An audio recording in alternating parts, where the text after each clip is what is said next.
All right, you guys, so the search for Lilly and Jack is going into its third week. Searchers have put in over 10,000 hours.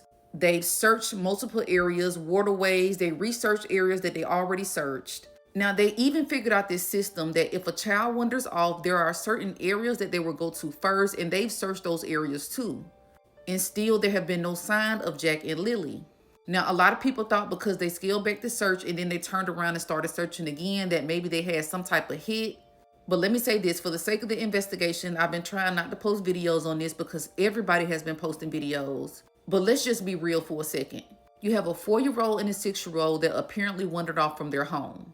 Within 20 minutes, their parents realized that they were gone. From what the parents said, they went out, they searched, they yelled, they screamed their names, and they called the police immediately.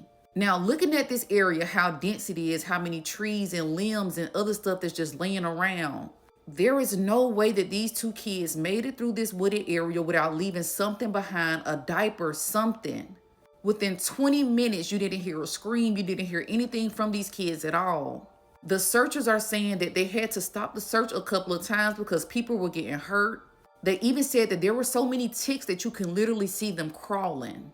But you think that a 4-year-old and a 6-year-old made it a great distance away without nobody finding any type of remnants of them at all. Now, this is just in my opinion. It's time to start investigating some people, questioning some people, and giving some polygraph tests. We know that the kids were last seen on Tuesday. The bus driver dropped them off on Tuesday. Wednesday, there was no school. Thursday, Lilly was apparently sick, and Friday is the day that they went missing. Meaning on Tuesday, it would be 3 weeks since somebody else other than the parents actually saw the kids.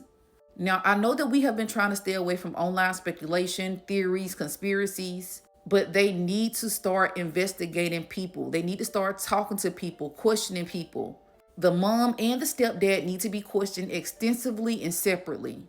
Now, a lot of people are saying, well, maybe somebody took the kids or abducted them. What is the probability on their rural road that somebody saw these two kids in their backyard, got them to come around to the front yard some type of way, got them in the vehicle without them screaming or anything or their parents hearing anything? I do not believe that these kids were abducted. And I truly don't believe that when that 911 call was placed, that is when the kids were last actually seen. Now, I'm always the first person to say, let's give everybody the benefit of the doubt. But something in this case is not adding up, and I think it's time to scale back and start looking at people instead of looking around that area. This is absolutely heartbreaking, man. Heartbreaking, not just for me and Malay and the families, but it's heartbreaking for all Pictou County. Now, I don't know what RCMP stands in this investigation. I don't know what's next. But y'all, I just feel like it's time to shift gears. Every day, everybody is updating with no updates. And something has to change in this investigation if we're going to get answers on what happened to these babies.